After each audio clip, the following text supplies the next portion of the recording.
भाग 2। किसी भी क्षेत्र में पर्याप्त प्रगति एक विशिष्ट कार्य प्रणाली के आधार के बिना संभव नहीं होती है। अर्थात आप भी कर सकते हैं। आप भी अपने अवचेतन मन को संचालित करने में दक्ष बन सकते हैं। आप इसके सिद्धांतों की शक्तियों को अपने ज्ञान के आधार पर अपने विशिष्ट कार्यों तथा अपने अभीष्ट लक्ष्यों के अनुरूप उपयोग करके अपने जीवन को सफल बना सकते हैं। एक पूर्व केमिस्ट होने के नाते मैं आपको बताना चाहता हूँ कि हाइड्रोजन के दो एटम के परिणाम में यदि एक एटम ऑक्सीजन का मिला दिया जाए तो वो पानी बन जाता है। आप ये भलीभांति जानते हैं कि एक एटम ऑक्सीजन और एक एटम कार्बन मिला देने से कार्बन मोनोऑक्साइड नाम की जहरीली गैस बन जाती है।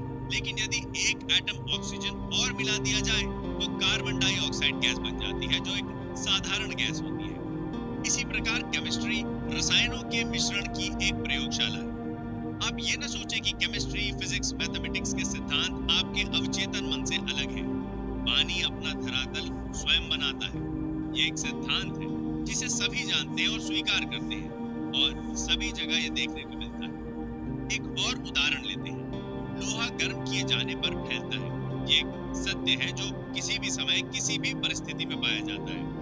आप लोहे के टुकड़े को गर्म करो, वो बढ़कर फैलेगा, चाहे वो चीन में हो या इंग्लैंड अथवा भारत में हो। ये एक सार्वभौमिक सच्चाई है कि तत्व गर्म किए जाने पर फैलता है।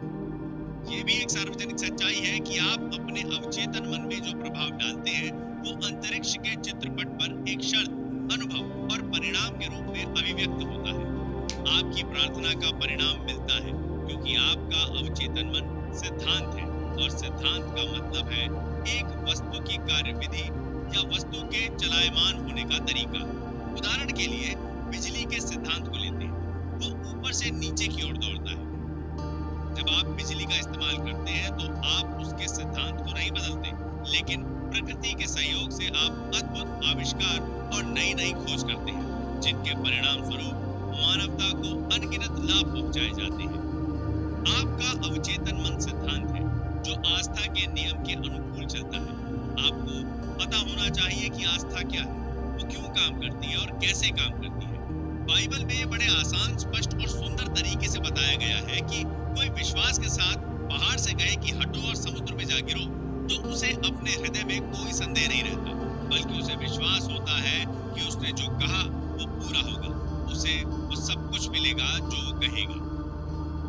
आपके मन का नियम आस्था का सिद्धांत है। इसका मतलब है कि आपको मन के काम करने के तरीके पर विश्वास करना है।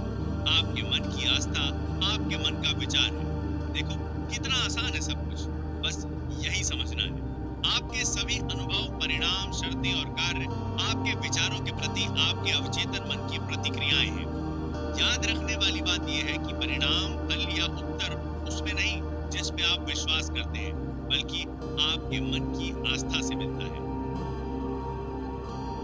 झूठी आस्थाओं, धारणाओं, अंधविश्वासों और आज के जीवन में प्रचलित भयों पर विश्वास करना छोड़िए और जीवन के सनातन सत्य एवं दैवी नियमों पर विश्वास करना शुरू करिए।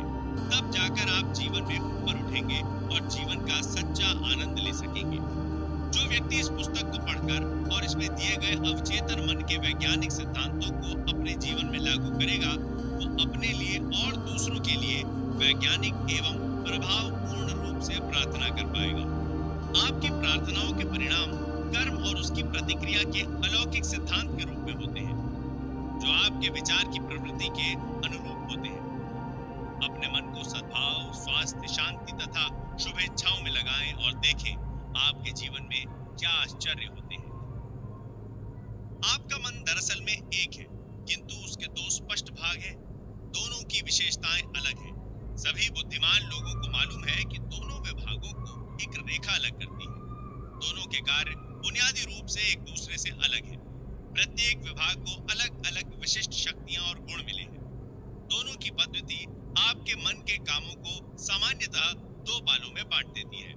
एक उद्देश्य मूलक मन और दूसरा व्यक्ति मूलक मन, चेतन मन और अचेतन मन। दूसरे शब्दों में, जो सतह पर दिखाई देता है यानी जो आप दिखाई देते हो, और दूसरा आपके अंदर का मन जो आपके अंदर है, दिखता नहीं। इसे स्वैच्छिक मन और अनैच्छिक मन अथवा पुरुष और स्त्री मन जैसे जैसे अनेक प्रकार से कहा जा सकता है। इस पुस्तक में सभी जगह आपको इन दो मनों के लिए चेतन और अवचेतन शब्दों का प्रयोग मिलेगा।